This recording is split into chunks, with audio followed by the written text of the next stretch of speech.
আল্লাহর নবী মুহাম্মদ রাসূলুল্লাহ সাল্লাল্লাহু আলাইহি ওয়াসাল্লাম বলেছেন, ও সাহাবীরা, তোমরা কি জানো কোনো মানুষ যখন ঘুমিয়ে পড়ে ওযু করে সারা রাত ধরে ফেরেশতা এসে তার মাথার কাছে বসে রহমতের পাখা দিয়ে তাকে বাতাস করে। এই ব্যক্তির রূহটা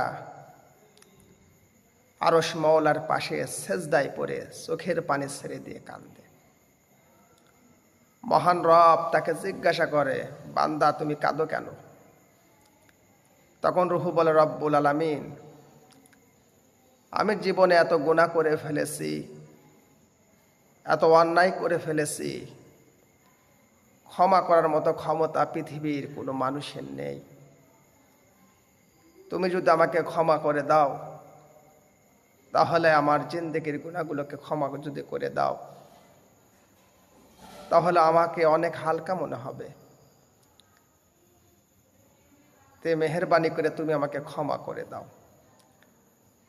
তা মহান রব তাকে বলবে, বান্দা, অন্যায় করে ফেলেছো, তারপরও মালিকের পায়ে সেজদায় পড়ে আসো। সবাই তোমাকে ভুলে যেতে পারে, আমি কিন্তু তোমাকে ভুলি নাই। আমি মহান রব তোমার দিকে তাকিয়ে আছি, আমার বান্দা কখন তওবা করে।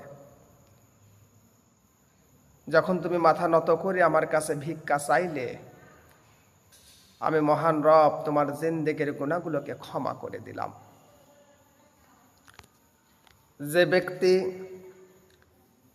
ওযু না করে ঘুমায়, তার রূহ আরশ মাওলার পাশে কোনো জায়গা পায় না।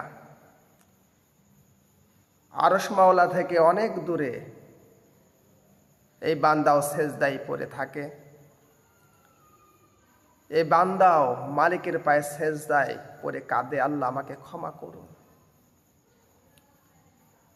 ওযু না করে ব্যক্তির পাশে কোনো ফেরেশতা আসে না, তার জন্য দোয়াও করে না। আর যে ব্যক্তি ওযু করে ঘুমায়, ফেরেশতারা চোখের পানি ছেড়ে দিয়ে এই বান্দার জন্য দোয়া করতে থাকে, মহান রব, আপনার বান্দা তো অন্যায় করছে, স্বীকার করেছে, আপনি তো মহান রব, আপনি ক্ষমা করতে পছন্দ করেন, ওরা গুনাহ করতে পছন্দ করে। এই জন্য আপনার বান্দা গুনাহ করে ফেলেছে, ক্ষমা চাচ্ছে, আল্লাহ আপনি তার জিন্দেগির গুনাহগুলোকে ক্ষমা করে দেন।